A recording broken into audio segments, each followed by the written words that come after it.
सुनो बेटा, बनाए रहो, लेकिन यहाँ राजनीति की बात करोगे।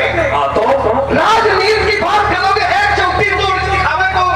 सुनो, ये राजनीति हमें ना बताओ। एक को कोई एक सिपाही को मार कर दिखावे, कोई भी नीति हो, एक सैनिक को मार कर दिखावे, दंड नीति हो, अगर धर्म गिरवा दिया जाए तो बताओ, धर्म नीति हो, परिवार को समाप्त कर दिया जाए तो बताओ, धर्म नीति हो।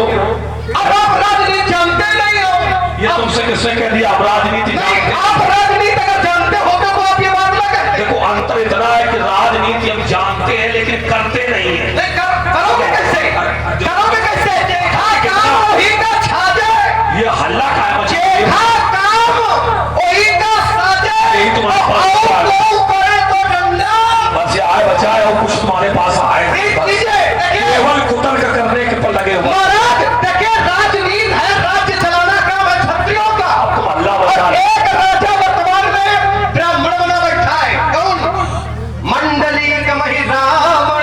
गलत पढ़ रहे हो, मंडली का मणि, मई नहीं मणि हाँ। राज करे निज मंत्र। एक ब्राह्मण राजा बना बैठा है, वो कितना गलत कर रहा है। केवल एक वही हम कह रहे हैं, ख्याल काम वही का, और आओ को करे तो ये सब बातें हमें नहीं पता महाराज, हम सब जानते हैं, अनेक प्रकार से जानते हैं, आपका स्वभाव भी जानते हैं। अब आपकी सील जानना चाहते हैं, आपकी सील किस प्रकार से है।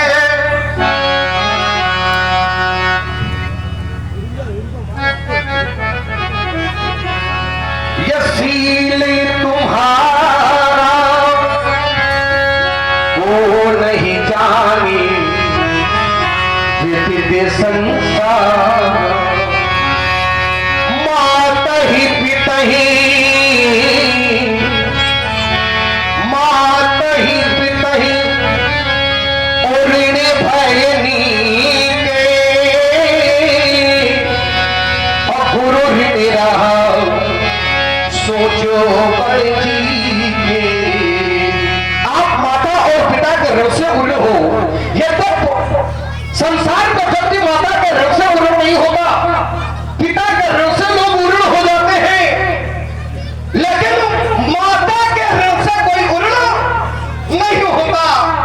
एक बार एक बालक ने अपनी मां से कहा, मां मैं तेरे ऋण से उड़ होना चाहता हूं।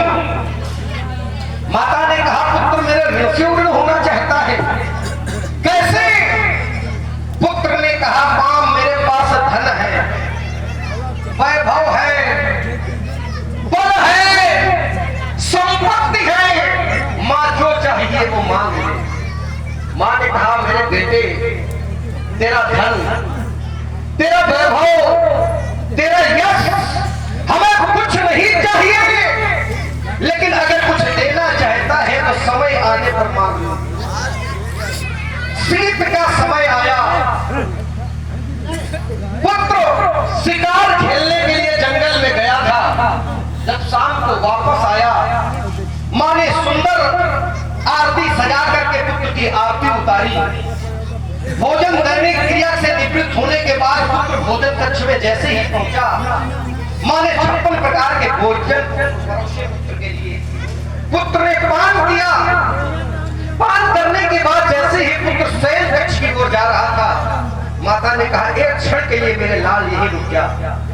और मां शयन कक्ष में पहुंची और मां ने एक लोटा जल लिया और बिस्तर के अर्धभाग पर, सैया के अर्धभाग पर डाल दिया। बिस्तर का अर्धभाग गीला हो गया। बेटा पहुंचा, बेटे ने देखा कि गीला है, अर्धभाग सूखे में सो गया। मां ने देखा जब पुत्र घोर निद्रा में था, मां ने देखा मेरा बेटा तो सूखे में सो गया है। मां ने एक लोटा जल लिया और पुत्र के शयन कक्ष में जाकर के पुत्र के ऊपर डाला। जैसे ही पुत्र के ऊपर डाला, पुत्र चौंक कर खड़े हो गया, बोला, मां ये तूने क्या किया? वैसे ही बिस्तर का अर्धभाग गीला है, शीतकाल का समय है, इतनी ठंड है मुझे लग रही है, और तूने मेरे ऊपर जल डाल दिया। मां ने कहा, बेटा तू मेरे ऋण से उड़ होना चाहता था, एक बार विचार कर मेरे बेटे कि मैंने कितनी रातें तेरे लिए किले में काटी। प्रायः तो लमसंका कर दिया करता था, बिस्तर का अधभाग गीला हो जाता था, मैं तुझे सूखे में सुलाती थी और स्वयं गीले में सोती थी। आज तू माँ के ऋण से उर्ण होना चाहता है और एक लोटे जल के लिए माँ को ऐसा कह रहा है। माँ के ऋण से उर्ण नहीं हो सकता। संसार में व्यक्ति माँ की जीवन पर्यंत सेवा करे मेरे मित्रों, और जिस समय माँ अपना ये नश्वर शरीर त्याग रही हो और त्यागने के समय अगर माँ के मुख से ये शब्द निकले कि बेटा तुम मेरे ऋण से उर्ण है, तो हो सकता है कि बेटा माँ के ऋण से उर्ण हो, अन्यथा उर्ण नहीं हो सकता। लेकिन जिस समय ये शरीर व्यक्ति त्यागता है मेरे मित्रों, तो उस परमात्मा का नाम भी नहीं निकलता। कोटि कोटि मुनि यतन कराही अंतराम कहियावत, नहीं उस परमात्मा का नाम नहीं निकलता है। फिर माता कैसे कह देगी कि बेटा मेरे ऋण से उर्ण है? संसार में कोई माँ के ऋण से उर्ण नहीं हो सकता है। पिता के ऋण से व्यक्ति उर्ण होता है कब? जब वंश चलाने वाली बेल होती है, अर्थात पुत्र के भी पुत्र हो जाता है, उस दिन से पिता का ऋण समाप्त हो जाता है। इसीलिए तो माता और पिता के ऋण से परशुराम जी भली प्रकार से उर्ण है। कैसे? पिता के ऋण से इस प्रकार से परशुराम जी उर्ण है कि परशुराम जी अजर और अमर है, युग युगांतर पर इसी प्रकार से विद्यमान रहेंगी। इनका नाम, इनके पिताजी का नाम सदैव के लिए इनके साथ लिया जाएगा। इसलिए आप पिता के ऋण से उर्ण हैं। दूसरा भाव, आपने अपने पिताजी को सप्त ऋषिमंडल पर जो स्थान दिया है सातवें ऋषि के रूप में, इसलिए आप पिता के ऋण से उर्ण हैं। माता के ऋण से आप इस प्रकार से उर्ण हैं कि आपने माँ का सर काटा। संसार में माँ बेटे को जन्म देती है, कितने कष्टों को सहती है, पुत्र को अपना दुग्धपान कराती है और संसार की विडंबना को सहती है। आपने ऐसे माता का सर काटा है। कितनी सपूत तुम परशुराम, कुछ लाज न आई राम राम, कितने सपूत तुम परशुराम। जब माता पिता और लड़ते तो श्रीमान पंच बन जाते थे और फिर इष्ट देव ये फरसा लेकर हथकंडे घूम दिखाते थे। माँ की गोदी का पुत्र रथ ये 100 पशुओं में बनता है, जैसे वर्षों बाद कोई संस्कृत का गिरवा फलता है।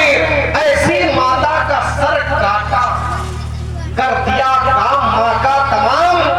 कितनी सपूत तुम परशुराम, कुछ लाज न आई राम राम। माना विवेक खो करके श्री पिता देव ऋषि आए थे, लेकिन चारों भैया थे समझदार, वध करने में सब चाहे थे।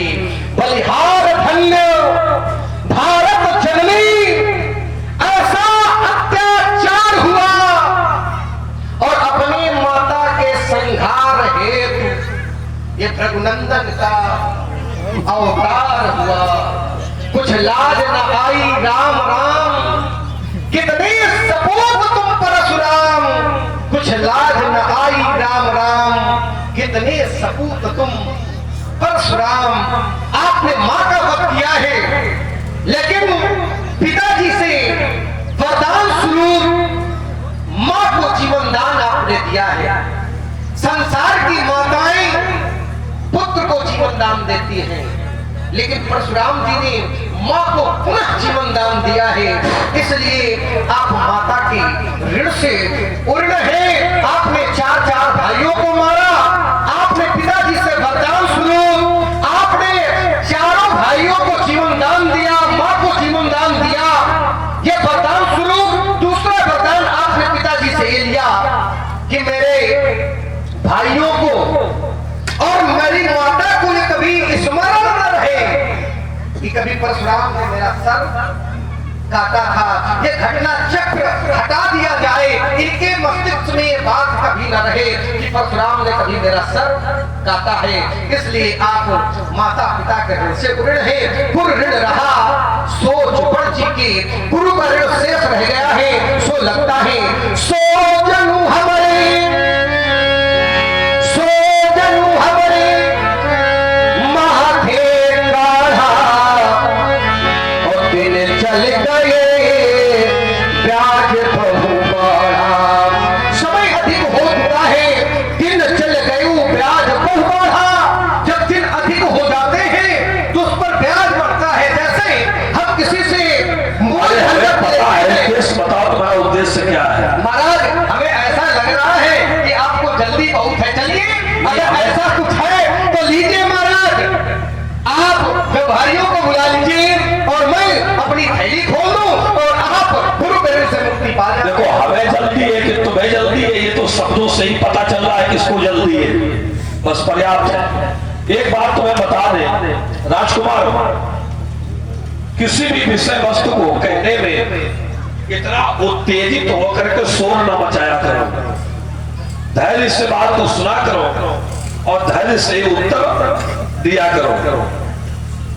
और यदि धैर्य खो करके उत्तर करोगे, हल्ला मचाओगे, तो जो अच्छे व्यक्ति हैं, जो शिक्षित हैं, संस्कारित हैं, वो यही कहेंगे कि भाई ये ठीक नहीं है, कभी अच्छा नहीं कहा जाता है। इसलिए बात चाहे जितनी पैनी करो, चाहे जितना गहरा संवाद करो, लेकिन धैर्य के साथ बात को सुनो और दूसरे को कहने तो तब उसका निष्कर्ष निकल के आता है। अब देखिए उन बातों को तो हमने किनारे किया। अब तुमने जो आरोप लगाया है कि हमने अपनी माता का वध किया, अब बोले माता के उद्धार हेतु रघुनंदन का अवतार हुआ। अब हम ये सोच रहे हैं कि जितने धर्म ग्रंथों में ये कहा गया है कि परशुराम जी का अवतार उद्दंड क्षत्रियों को मारने के लिए हुआ है, तो उन धर्म ग्रंथों से काट करके अब लक्ष्मण के सिद्धांत को लिख दिया जाए कि उद्दंड क्षत्रियों को मारने के लिए नहीं, माता के उद्धार हेतु परशुराम का अवतार। ये एक नया चरित्र तुम्हारे अनुसार जोड़ दिया जाए। हमारे समस्त धर्म ग्रंथों की मर्यादा को हटाकर तुम जो कह रहे हो उसको प्रतिष्ठित कर दिया जाए। तो तुम्हारे प्रतिष्ठित करने से प्रतिष्ठित नहीं होगा। ये तो विद्वानों ने पहले सही सिद्ध कर दिया है कि परशुराम जी का अवतार क्यों हुआ है। बछड़े परशुरामश्चावतारम सर्वं दुजा उद्यत्वा क्षत्रियान्वत्वा भूभाग हाणाय सा जामदग्नो रेणुकायाम भार्गवा शस्त्र पालका देव विप्र इत्यादि के कल्याण के लिए, पृथ्वी का कल्याण करने के लिए, पृथ्वी का भार हटाने के लिए, उद्दंड क्षत्रियों को दंडित करने के लिए परशुराम का अवतार हुआ है। ऐसा हमारे पुराणों में बताया जाता है। और तुम्हारा सिद्धांत माता के लिए परशुराम का अवतार हुआ है। क्या उनकी बात कर रहे हो? देखो राजकुमार, मैंने माता का जो वध किया है इसमें ऐसा नहीं है कि मैं माता के ममत्व से या माता की महानता से या माता के स्नेह से मैं अपरिचित था, ऐसा नहीं है। मैंने माता का वध क्यों किया, अब इसका उत्तर सुनो। मेरे पिताजी ने माता जी के वध का निर्णय लिया क्योंकि मेरी माता से मानसिक पाप हो गया था और उस पाप से निवृत्ति का एक ही उपाय था वध, और कोई विकल्प नहीं था। तो मेरे पिताजी ने वध कराया। अब वध कराने के बाद जब पाप से निवृत्ति हो गई तो मेरे पिताजी ने मरी हुई मेरी माता को फिर से जीवित कर दिया। ये कारण है, इसका अर्थ ये नहीं है अरे राजकुमार लक्ष्मण धर्म पत्नी का वध कराना ये किसी धर्म ग्रंथ में नहीं लिखा है। और मेरे पिताजी सप्तऋषियों में, तो सप्तऋषि में होकर क्या मेरे पिताजी अपनी पत्नी के वध का निर्णय लेंगे? कारण क्या था? क्या इतना विवेक मेरे पिताजी का समाप्त हो गया था? सप्तऋषियों में हमारे पिताजी उन्होंने निर्णय क्यों लिया? पुराणों में खोजो, पढ़ो, उसको आरोप इस प्रकार से मत लगाओ। वध करने ने क्यों लिया? और परशुराम कौन है? आने वाले मनवंतर में सप्तऋषियों में हमारा स्थान होगा। आने वाले मनवंतर में अभी हमारे पिताजी हैं और जब मनमंत्र बदल जाएगा तो सप्तऋषि कौन होंगे? गालो, दीप्तमान, किले का सातों बताए दे रहे हैं, भागवत महापुराण में दिया गया है। गालो, दीप्तमान, रामो, यहाँ राम का अर्थ तुम्हारे भैया नहीं है, यहाँ राम का अर्थ परशुराम है। गालो ऋषि, दीप्तमान ऋषि, परशुराम ऋषि। गालो, दीप्तमान, रामो और द्रोण पुत्र, और ध्यान समझना, द्रोण पुत्र ये भी पैदा नहीं हुआ है, द्वापर युग में पैदा होगा। द्रोणाचार्य का पुत्र माने अश्वत्थामा। द्रोण पुत्र कितने हो गए? 4। कृपस्तथा उसी समय कृपाचार्य जी होंगे, वो भी सप्तऋषियों में होंगे। कृपस्तथा, गालो, दीप्तमान, रामो, द्रोण पुत्र, कृपस्तथा 5 हो गए। और फिर उसके बाद कहते हैं कि पिता समागम, ये भागवत जी का श्लोक है। भागवत जी के श्लोक में क्या कहते हैं? पिता समागम माने हमारे पिताजी। कौन कह रहा है? भागवत कह रहे सुखदेव जी, और सुखदेव जी के पिता कौन है?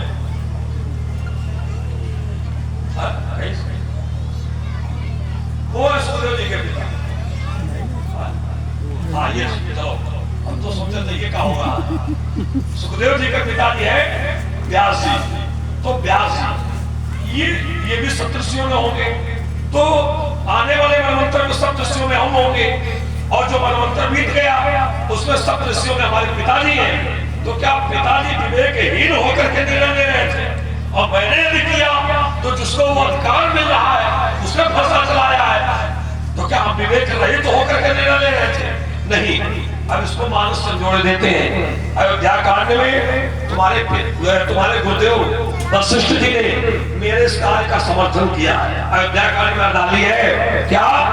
परशुराम पितु आज्ञा राखी, हमारी मातु लोक सब साखी, तने जजाति चौबन दयऊ, पितु आज्ञा आखर अजस न भयऊ। आग माने पाप और अजस माने होता है अपयश, माने ना तो इन्हें पाप लगा है और ना ही इन्हें कोई अपयश मिला है। तो जब तुम्हारे गुरु जी अयोध्या कांड में मानस में प्रमाणित कर रहे कि परशुराम को ना पाप लगा है ना अपयश लगा है, तो तुम्हारे कहने से ये कुछ लाज ना ये राम राम गुरु जी के विपरीत बोल रहे हो, इसलिए बेटा ठीक नहीं है। हमें तुमसे कहना पड़ रहा है कि इन धर्म ग्रंथों की मर्यादा तोड़कर तुम क्या बोल रहे हो? वारे सपूत तुम परशुराम, मुझे तुमसे कहना पड़ रहा है वारे कुलतान लखनलाल, वारे कुलतान लखनलाल, उल्टा कर क्या शुभ आदर्श मिटाओगे? और तो भैया अगर तुम आज्ञाकारी राम क्या उससे भी टकराओगे? पितु की आज्ञा का पालन कर दिया मातु का उच्च भार, वारे कुलतान लखनलाल।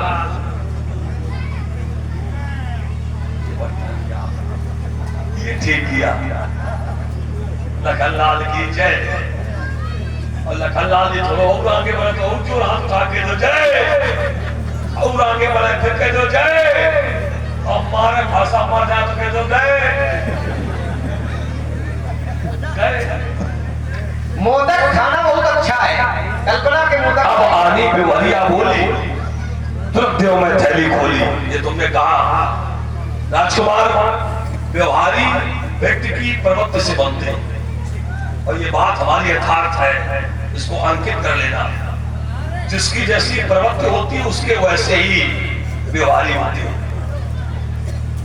तो व्यवहारी स्थल पर यहाँ जो जनमानस आया है, ये सब लोग बैठे हैं दूर दूर से, अनेक गांव से सब लोग यहाँ आकर के बैठे हैं, सब अच्छे सुनता बैठे हैं। ये सब हमारे व्यवहारी हैं, और ये सब व्यवहारी यहाँ 26 जनवरी को ही क्यों आते हैं?